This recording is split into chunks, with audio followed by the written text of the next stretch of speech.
विश्वनाथ भगवान की, महाकालेश्वर भगवान की, ओंकारेश्वर भगवान की, गौतम बुद्ध भगवान की, कुबेरेश्वर महादेव की। हर हर महादेव, हर हर महादेव, हर हर महादेव। काशी विश्वनाथ भोगरदानी त्रिकालदर्शी कैलाश विनाशी भगवान शिव, जिनकी पुनीत पावन शिव महापुराण की कथा संपूर्ण विश्व के कल्याण हेतु बाबा देवादिदेव महादेव की कृपा से, भगवान शिव की करुणा से आप और हमको श्रवण करने का सौभाग्य प्राप्त हुआ है। बड़े भाग्यशाली हैं सभी श्रोता भाई बहन जो इस पवित्र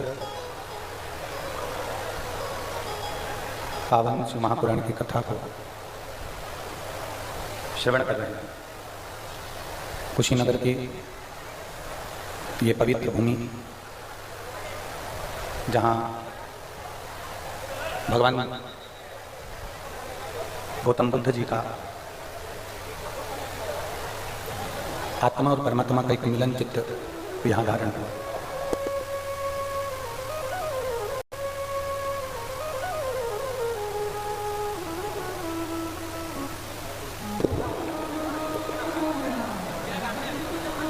भगवान देवादिदेव महादेव जो संपूर्ण विश्व का कल्याण करने वाले हैं, संपूर्ण जगत का उद्धार करने वाले हैं, ऐसे भगवान शिव की पुनीत पावन पवित्र शिव महापुराण की कथा पवित्र भूमि कुशीनगर में चल रही है, जिसका आज तृतीय दिवस यहाँ प्रारंभ हो रहा है। कथा के मुख्य यजमान के रूप में श्रीमती पूनम जी पांडे, श्री ओम प्रकाश जी पांडे,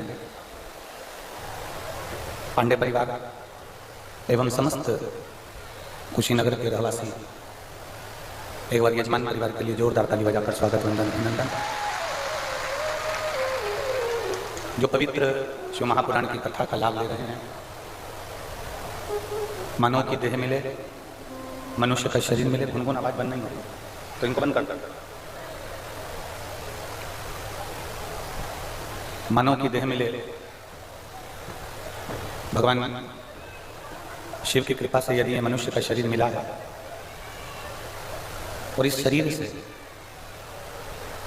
भगवान शंकर की अविरल भक्ति आप और हम प्राप्त कर लें, उससे बढ़कर कोई सुकून नहीं, उससे बढ़कर कोई सुख नहीं। क्योंकि कठिन में भी कठिन है इस मानव के शरीर को परमात्मा की भक्ति में रमाना। अभी भी आ रहा है। जिस दिन ये मानव का शरीर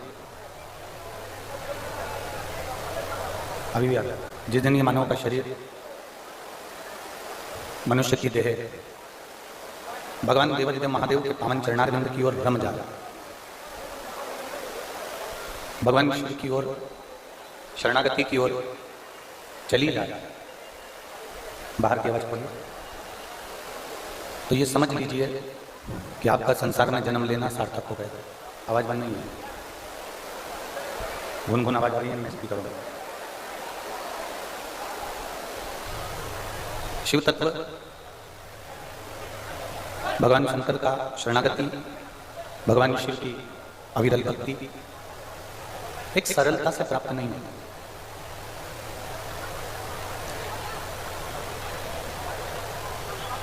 हमने पहले ये कथा में कहा था कि जैसे सोने की चेन का महत्व है, चांदी की चेन का महत्व है, हीरे की चेन का महत्व है, उसी तरह संसार में जन्म लेने के बाद चैन से अपने पलंग पर सोने का भी एक महत्व है कि हम आराम से अपनी जिंदगी में सो रहे हैं कि नहीं सो रहे।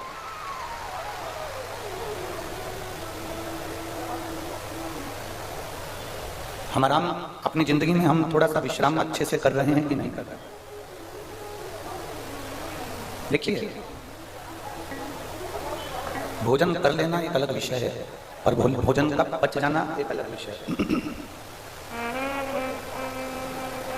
अभी भी वो गुनगुन आवाज चल रहा है, उसको चेक करना ना। भोजन कर लेना एक अलग विषय हो जाता है, पर भोजन का पचना एक अलग विषय है। आप भोजन तो कर लिए हो, पर पचना भी तो चाहिए। यदि ये शरीर आपके करे हुए भोजन को सही से पचा रहा है तो ये मानकर चलो कि आप दुनिया के सबसे सुखी व्यक्ति हैं। शरीर में व्याधियां, शरीर में रोग, शरीर में तकलीफें, शरीर में कष्ट, ये सब भोजन जो पचता नहीं है ना, उसी से उत्पन्न होता है।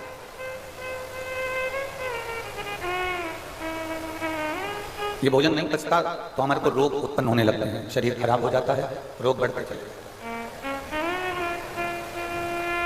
व्याधियां बढ़ती चली जाती हैं, तकलीफें बढ़ती चली जाती हैं। शिव महापुराण की कथा कहती है शरीर में भोजन ना पचे तो रोग होता है और मन में बात ना पचे तो भी रोग होता है। ये शिव पुराण है।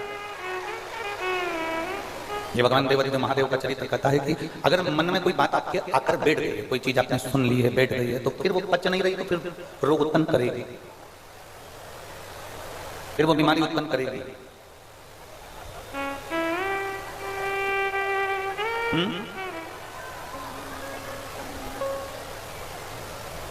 वो बीमारी उत्पन्न कर देती है अगर बात ना पचे तो।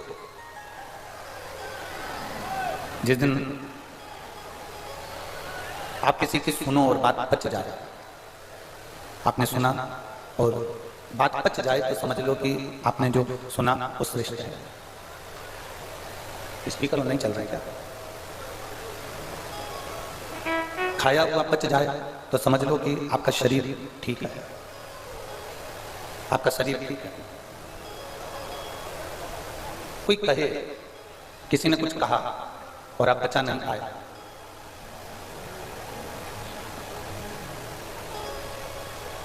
किसी ने कुछ कहा और आप पचा नहीं पाए तो समझ लो कि वो फिर रोग उत्पन्न कर देगा आपके मन को, आपके चित्त को, आपकी वृत्ति को वो रमने नहीं देगा। आपके मन को, आपके चित्त को फिर वो परमात्मा में नहीं रमने देगा, भगवान की विरल भक्ति में रमने नहीं देगा। हमने कई लोगों को देखा है और शायद आप लोगों ने भी स्मरण किया होगा, आप शिव जी के मंदिर में लोटा भर के जल चढ़ाने को गए, आप भगवान के मंदिर में जल चढ़ाने के लिए गए, उतने में कोई ने आपको टोक दिया, कुछ कह दिया, कुछ बोल दिया।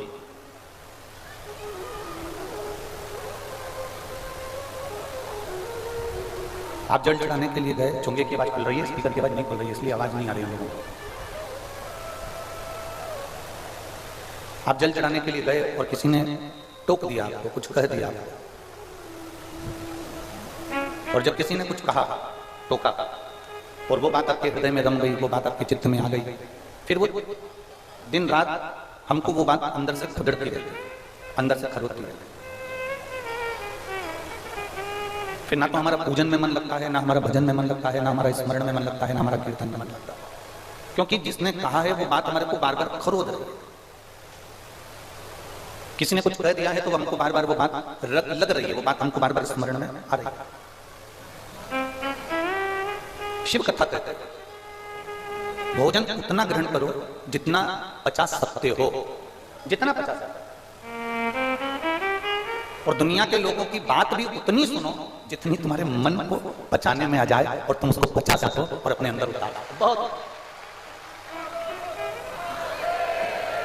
अब दुनिया तुमको ताना देती, दुनिया तुमको अपशब्द कहती, दुनिया तुमको गाली देती, दुनिया तुमको आड़ा टेढ़ा कहती, तुमसे पच नहीं रहा, क्या मतलब?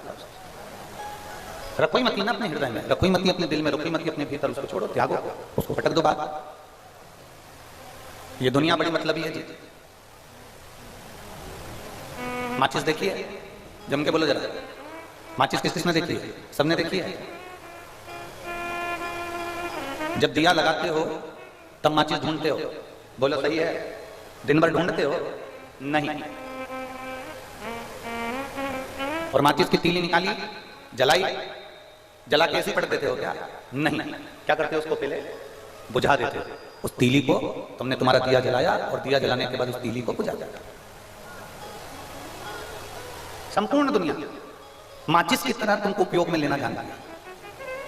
जब दिया लगाने का समय आता है, दिया जलाने का समय आता है, तब माचिस को ढूंढा जाता है, नहीं मिल रहा। जब दिया जलाने का समय आता है, जब दिया लगाने का समय आता है, तब माचिस को ढूंढा जाता है। जब दीप जलाने का समय आता है तब माचिस को ढूंढा जाता है। और जब दीप जल जाता है, दीप प्रज्वलित हो जाता है, दिया जलने के बाद फिर कोई माचिस को नहीं ढूंढता। फिर कब ढूंढते हैं? जब फिर वापस दिया जलाने का समय आता है, वापिस अगरबत्ती जलाने का समय आता है, धूप बत्ती लगाने का समय आता है, वापिस दीप जलाने का समय आता है, तब दिए को जलाने के लिए फिर माचिस को ढूंढा जाता है। ये संपूर्ण दुनिया ऐसी है। जब आपकी जरूरत पड़ेगी तब आपको ढूंढा जाएगा, जब आपकी जरूरत पड़ेगी तब आपको खोजा जाएगा। जब इनकी जरूरत पूरी हो जाएगी तब माचिस को कहीं पर भी पटक दिया जाता है, वैसा आपको भी छोड़ दिया जाएगा। जैसे माचिस को कहीं रखकर भूल जाते हैं, वैसे ही आपका काम निकलने के बाद आपको भी लोग भूल जाते हैं और कहीं ले जाकर पटक देते हैं। ये दुनिया ही ऐसी संपूर्ण विश्व में।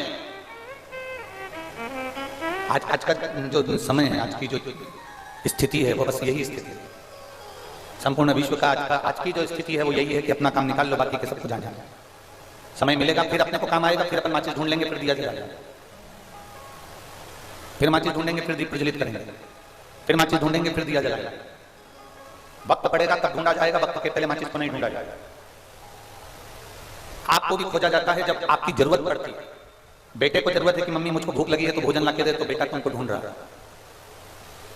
तुमको जरूरत पड़ी है कि बाजार से सब्जी लेकर आना है तो तुम पति को ढूंढ रही हो। घर में रोटी बनवाना है तो पति पत्नी को ढूंढ रहा है। दवाई लाना है तो बाप बेटे को ढूंढ रहा है। प्रॉपर्टी चाहिए तो बेटा बाप को ढूंढ रहा है। संपूर्ण जगत ऐसा है। ये पूरा विश्व इसी से भरा पड़ा हुआ है कि लोग केवल तुम्हारा प्रयोग करना जानते हैं, तुमसे कार्य निकालना जानते हैं, पर मेरा महादेव, मेरा शंभु इस संसार से हटकर है। वो तुमसे कुछ लेना नहीं जानता, तुमको केवल देना ही जानता। वो मेरा शिव, वो मेरा शंभु, वो मेरा उग्रदान, वो मेरा त्रिकालदर्शी, वो मेरा कैलाश, वो मेरा शंभु, मेरा त्रिकालदर्शी, मेरा कैलाश। आपसे कुछ नहीं लेना, कुछ आपसे कुछ भी नहीं लेगा। और यहां तक शिव महापुराण की कथा कहती है कि आप एक लोटा जल दे रहे हो, ठीक है, आप बेलपत्र दे रहे हो, ठीक है,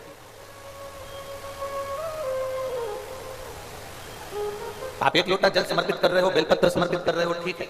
शिव महापुराण की कथा कहती है अगर आप वो भी नहीं देंगे तो ये मत सोचना कि महादेव हमको कुछ देगा कि नहीं देगा।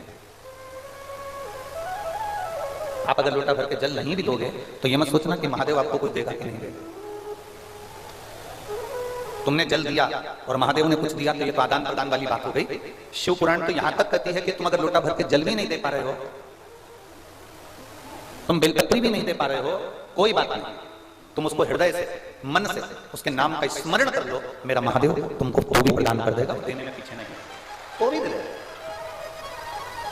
और शंभु शरणे पड़ी मांगू घड़ी रे घड़ी दुख काटो दया करीने दर्शन ओ शंभु शरणे पड़ी मांगू घड़ी रे घड़ी दुख काटो दया करीने दर्शन। शिव कथा कर मेरे बाबा को तुमसे कुछ नहीं चाहिए, मेरा बाबा तो केवल देना जानता है, मेरा बाबा तुमसे लेना नहीं जानता।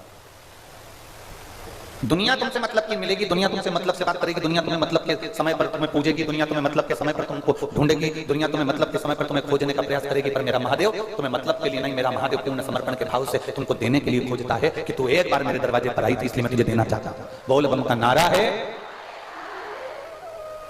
सती मैया माता सती भगवान शिव जी के साथ में उनका जो मंगल विवाह हुआ, माता सती का विवाह जब भगवान शंकर जी के साथ होता है, माता सती का विवाह जब शिव जी के साथ में हुआ है, माता सती में और माता पार्वती में एक अंतर बहुत बड़ा है। सती मैया भी भगवान शंकर की धर्म पत्नी है और पार्वती मैया भी भगवान शंकर की धर्म पत्नी है।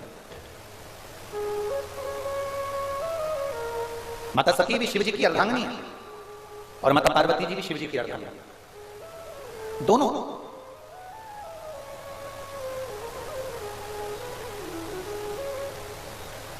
फिर सती में और शिव में, पार्वती में अंतर क्या है? सती और पार्वती में सबसे बड़ा अंतर क्या है? जितने लोग आस्था चैनल पर सुन रहे हैं, फेसबुक यूट्यूब पर सुन रहे हैं, मोबाइलों पर सुन रहे हैं और इस कुशीनगर की पवित्र भूमि पर बैठकर सुन रहे हो, तो इन दोनों में अंतर क्या है? सती में और पार्वती में अंतर क्या है?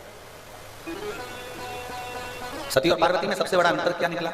सती और पार्वती में सबसे बड़ा अंतर यह निकला कि शंकर भगवान सती को शादी कर लेकर आए, माता सती को विवाह कर लेकर आए, दक्ष प्रजापति के यहाँ से विवाह कर लौट कर आए और दक्ष प्रजापति के यहाँ से विवाह कर जब सती को लेकर आए, तब लेकर आने के बाद भगवान शंकर सती मैया को कुंभज बाबा के यहाँ, अगस्त ऋषि के यहाँ कथा सुनाने के लिए ले गए। बोलो सुनी कि नहीं सुनी कथा? ये कथा सुनी कि नहीं सुनी कि शंकर सती को लेकर कुंभज बाबा के यहाँ, अगस्त ऋषि के यहाँ कथा सुनाने के लिए?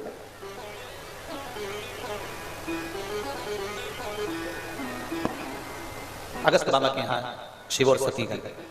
पार्वती और सती में अंतर देख लीजिएगा जरा, बहुत बड़ा अंतर है, बहुत बड़ा अंतर। जो शंकर भगवान ने इस संपूर्ण ब्रह्मांड में जो चीज दी वो आज तक हमारे यहां चल रही है।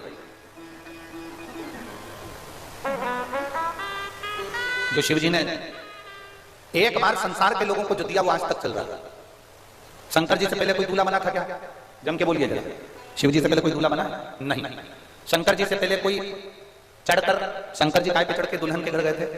जम के बोलो जरा। नंदी पे चढ़कर। आज के समय में दूल्हा काय पे चढ़कर जाता है? बोलो बोलो जम के। घोड़ी पे चढ़कर। जो शिव जी ने बीज बो दिया, जो भगवान शंकर ने स्वयं देवादिदेव महादेव सबसे पहले दूल्हा बने, उसके बाद में फिर नारायण दूल्हा बने, फिर इंद्र दूल्हा बने, फिर राम जी दूल्हा बने, फिर कृष्ण जी दूल्हा बने, ऐसे ऐसे क्रम चालू हो गया दूल्हा बनने का। तब से लेकर आज तक लोग घोड़ी पे चढ़कर बारात लेकर जाते हैं। जैसे शंकर जी बारात लेकर गए, शंकर जी धूम धड़ाके से, वैसे आज के समय में दुनिया के लोग बारात लेकर जाते हैं। आज के किसने सिखाया ये दुनिया के लोगों को? देवादिदेव महादेव। जम के बोलो जरा, देवादिदेव महादेव। बारात ले जाना सिखाया, जनवासे में पहुंचना सिखाया, बारात का भोजन प्रसाद होना ये सिखाया। ये शिव जी ने सबको सिखाया। अब शिव जी ने दूसरी चीज संसार के लोगों को दी जो माता सती के समय पर प्रारंभ हुई। शंकर जी सती को शादी करने के बाद में, ब्याह कर जब लेकर आए, लाने के बाद में सीधे कुंभज बाबा के यहाँ, अगस्त ऋषि के यहाँ कथा सुनाने ले गए।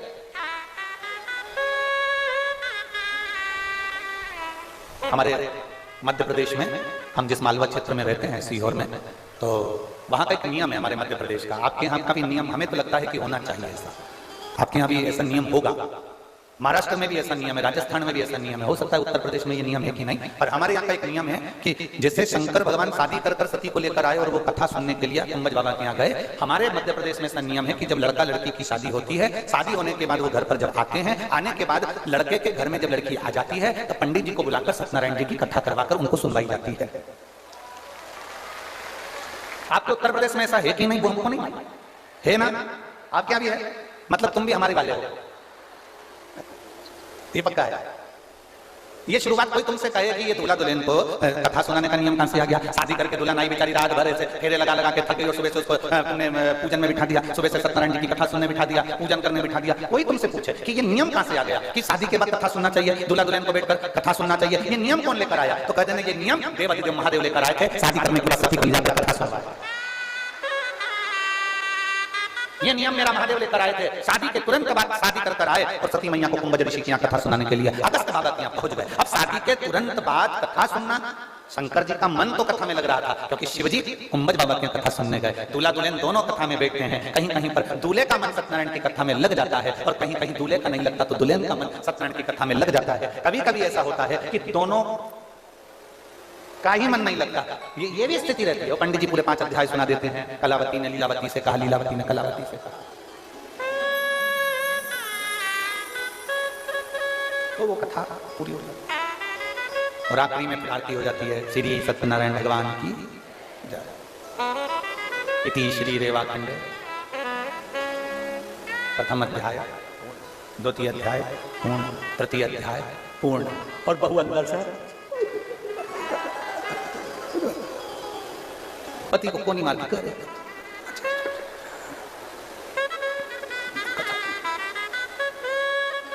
कथा में घंटी भी बजाई जाती है क्योंकि ये दोनों उठ जाए, सावधान। केवल आपके यहाँ सत्यनारायण जी की कथा शादी के बाद हो रही है, उसी में घंटी नहीं बजती है। देवादिदेव महादेव माता पार्वती को जब कथा सुनाने के लिए कुंभज बाबा के यहाँ लेकर गए और कुंभज बाबा जब कथा करने लगे, कथा करते करते कुंभज बाबा बीच में चिल्ला रहे थे, हर हर महादेव। तो महादेव जैसे चिल्लाते थे, इतने में सती मैया महादेव जी का मुख देखकर कहती थी, ये बार बार इनको हो क्या जाता है, इतने चिल्लाते क्यों हैं? शंकर भगवान कह रहे हैं ये केवल तेरे चक्कर में चिल्ला रहा है। रात्रि को गस्ती वाला आता है, आके कुशीनगर में आता है कि नहीं आता हमें नहीं मालूम, पर हमारे उधर तो आता है। रात्रि में गस्ती वाला आता है और सीटी बजाता है। सीटी तो अभी अभी बजाने लगा, पहले तो चिल्लाता था जागते रहो, अब सीटी बजाने लगा कि जागते रहो। अब सीटी बजाता है, पहले कहता था जागते जागते जागते। अब गस्ती वाला क्यों चिल्लाता है जागते रहो? रात को सोओगे तो तुम्हारी तिजोरी का माल कोई चुरा के ले जाएगा। गस्ती वाला रात को चिल्लाता है जागते रहो, और संत साधु गुरुजन कथाकार ब्राह्मण जन दिन में चिल्लाते हैं श्रीमद् भागवत रामायण शिव पुराण देवी भागवत गीता सुना सुना कर चिल्लाते हैं। रात को सोओगे तो चोर चोरी कर कर ले जाएगा, और दिन में अगर तुम भगवान की कथा में सोओगे तो परमात्मा भी तुमसे दूर चला जाएगा। उसको करीब लाना, उसको अपने करीब, उसको अपने नजदीक लेकर आना। शंभु शरणे पड़ी मांगू घड़ी रे दुख आगो, दया करी दर्शन आपो। शंभु शरण पड़ी मांगू घड़ी रे दुख काटो, दया करी दर्शन। शिव कथा कर रहे हैं, भगवान शंकर का चरित्र कर रहा है। सती मैया को कुंभज बाबा की यहाँ कथा सुनाने लगे। कुंभज बाबा की यहाँ कथा सुनने के लिए माता सती गई, उनका मन नहीं लग पाया। भले उन्होंने हर हर महादेव चिल्लाया पर मन नहीं लगा।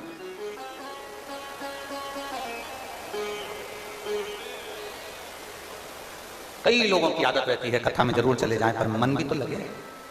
तेरे मंदिर में आना मेरा काम है और मेरी बिगड़ी बनाना तेरा काम है। हम कई लोग संसार में ऐसे हैं, परमात्मा के करीब जाते हैं पर मन नहीं लगता, भगवान के पास पहुंच जाते हैं पर मन नहीं लगता। आपने कई माताएं ऐसी होंगी जिन्होंने पशुपतिनाथ एक पत्र दे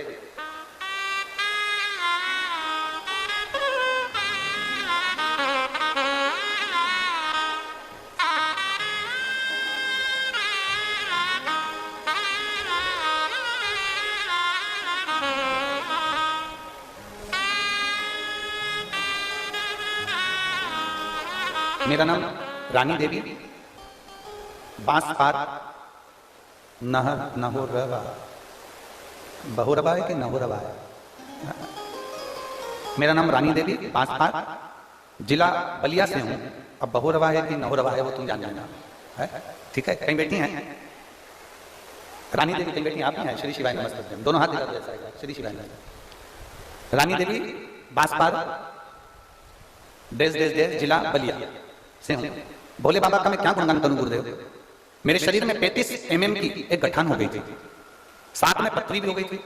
डॉक्टर ने मुझे ऑपरेशन का कर दिया था और ऑपरेशन भी जल्दी ही कराने का बोला था। पर गुरुदेव, एक तो गठान हो जाना शरीर के अंदर तो बड़ा सोचने में आ जाता है आज के समय में कि गठान हो गई है, ना जाने कौन सी गठान है, कैसी गठान है। और जांच भी करवाने का डॉक्टर बोल रहे थे उस गठान का, और मैं ऑपरेशन नहीं कराना चाहती थी। तब मैं वापिस अपने घर को दवाई लेकर आ गई और डॉक्टर साहब से कहा कि मुझे थोड़े दिन दे दो, मैं फिर ऑपरेशन करा लूंगा। डॉक्टर ने हमें 10 दिन के लिए भेज दिया। 10 दिन के बाद ऑपरेशन जरूर कराने ना, ये डॉक्टर ने बोला। और हम घर आ गए। आपकी कथा हम सुनते थे पर हम शंकर के मंदिर नहीं जाते थे।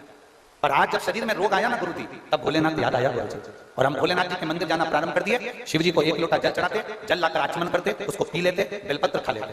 आपने कहा था कभी कभी नंदी के पास में बैठकर भगवान शंकर से अपने दिल की बात कहा करो। हम नंदी के पास बेलपत्र लेकर बैठ जाते और शिव जी को समर्पित कर वो बेलपत्र का सेवन करते थे। बाबा का हम क्या वर्णन करें गुरुदेव? भोलेनाथ भोलेनाथ है। 10 दिन के बाद हम वापस ऑपरेशन के लिए जाते हैं और वहां जांच कराते हैं तो मेरे शरीर में जो 35 mm की गठान थी वो पूरी की पूरी गल चुकी थी। डॉक्टर भी आश्चर्य में पड़ गए कि इतनी जल्दी ये कैसे हो सकता है। आ जाओ, एक बेलपत्र लेकर आ जाओ। इतनी जल्दी ये कैसे हो सकता है कि 35 mm की गठान 10 दिन के अंदर गल जाए? ये आश्चर्य की बात हो ही नहीं सकता।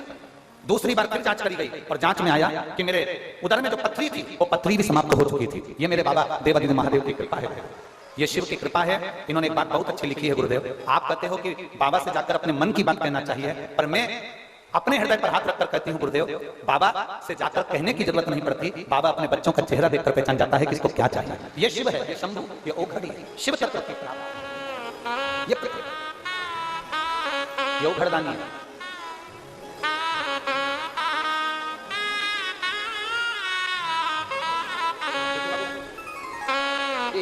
कौन सा काम है तुम्हारा? ये बहुरवा है कि बहुरवा?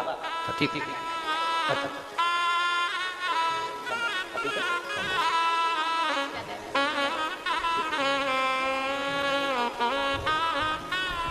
और तेरी कृपा बिना ना हिले एक भी अणु, लेते हैं श्वास तेरी कृपा से तनु तनु।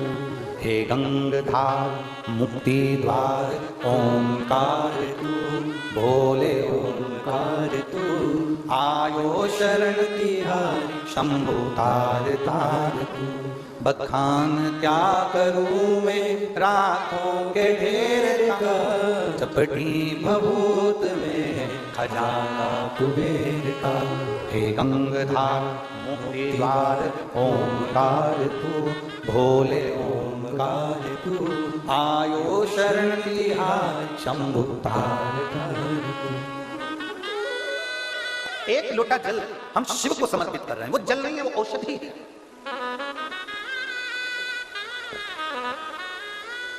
शंकर जी का एक नाम है महामृत्युंजय। महामृत्युंजय मतलब मृत्यु को जीतने वाला, मौत पर भी विजय प्राप्त करने वाला। जो मृत्यु को जीत रहा है, जो मौत पर भी विजय प्राप्त कर रहा है, जो मृत्यु को भी जीत कर बैठा है वो महामृत्युंजय है, वो महादेव, वो कालाधिपति महाकाल। जो मौत पर विजय प्राप्त कर रहा है, मृत्यु को भी जो जीत कर बैठा है वो कालाधिपति महाकाल। वो मेरा उघड़दानी, वो मेरा शिव, मेरा त्रिकालदर्शी, मेरा कैलाश, मेरा शंकर। मौत पर जो विजय प्राप्त कर, ये दुनिया के लोगों को जो कुछ दिया है वो सब संपूर्ण जो दिया, ये चमक, ये दमक, फुल्लवन में महक, सब कुछ सरकार तुम्हारी से, सब कुछ उसी का दिया, कुछ भी अपना नहीं।